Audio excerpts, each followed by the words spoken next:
Bible literature ministry అనుదిన ధ్యానములు July 18 అంశము ధైర్యము తెచ్చుకోండి.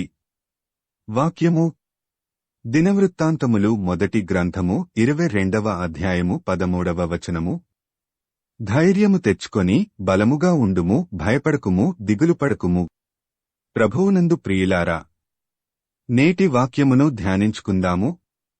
ఈ లోకములో జీవించాలంటే చాలా ధైర్యం కావాలి. చాలామంది ధైర్యంగా జీవించడానికి అనేకమైన ప్రయత్నాలు చేస్తుంటారు. ధైర్యంగా జీవించడానికి ఏదో ఒక ఆసరా కావాలి. కొంతమంది వారికున్న ఉద్యోగాన్ని బట్టి, కొంతమంది వ్యాపారాన్ని బట్టి, వారికున్న ఆస్తిపాస్తులను బట్టి ధైర్యంగా జీవిస్తుంటారు. ధైర్యంగా ఉండటానికి బ్యాంకులో డబ్బు దాచుకుంటారు. ఎంత డబ్బు ఉంటే అంత ధైర్యంగా జీవించవచ్చనేది ప్రతి ఒక్కరి నమ్మకం.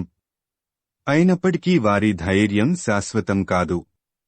ఉద్యోగం ఊడిపోవచ్చు, వ్యాపారంలో నష్టం రావచ్చు, ఆస్తిపాస్తులు కరిగిపోవచ్చు. ఏదైనా జబ్బు వస్తేనో, ప్రమాదం జరిగితేనో వారు సంపాదించుకున్న డబ్బంతా ఒక్క దెబ్బతో ఖాళీ అవుతుంది. కాబట్టి మళ్లీ వారు భయపడటం మొదలుపెట్టాల్సిందే.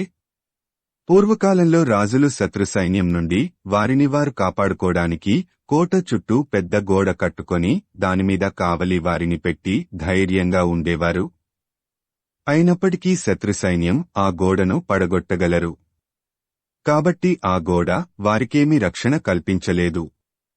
యెహోవా పట్టణమును కాపాడనేడల దాని కావలి కాయువారు మేలుకొని యుండుట వ్యర్థమే. కీర్తనలు 127:1. మన పరిస్థితి కూడా అంతే. మనం ధైర్యంగా జీవించడానికి మనం కల్పించుకునే వివిధ తంత్రాలు మనల్ని కాపాడలేవు. మన చదువు, ఉద్యోగం, వ్యాపారం, ఆస్తిపాస్తులు ఏ ఒక్కటి మన ధైర్యాన్ని నిలబెట్టలేవు.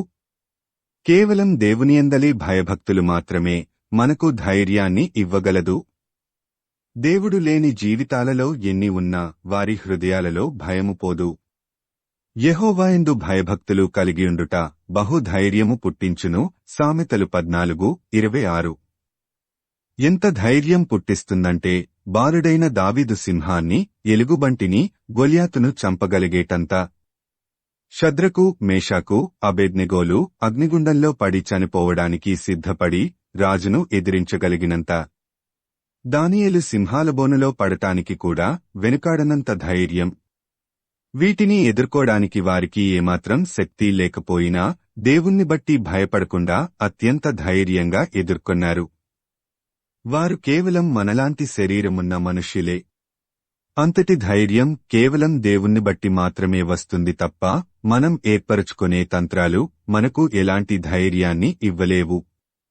మన జీవితంలో కూడా సింహము, ఎలుగుబంటి, గొల్యాతు, అగ్నిగుండమంతటి బలమైన సమస్యలు ఎదురవుతూనే ఉంటాయి.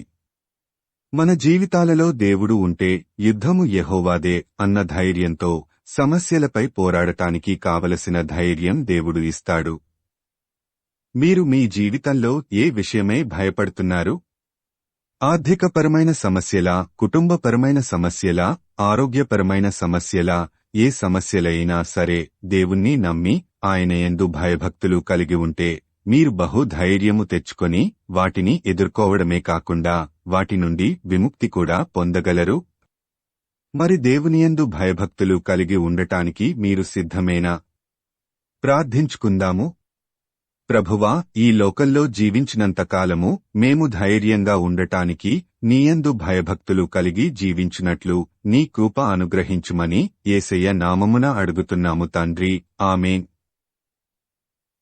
ప్రభువునందు ప్రియులారా, మార్కు సువార్త 16వ అధ్యాయము 15వ వచనములో మీరు సర్వలోకమునకు వెళ్లి సర్వసృష్టికి సువార్త ప్రకటించుడి అని యేసు ప్రభువు చెప్పాడు.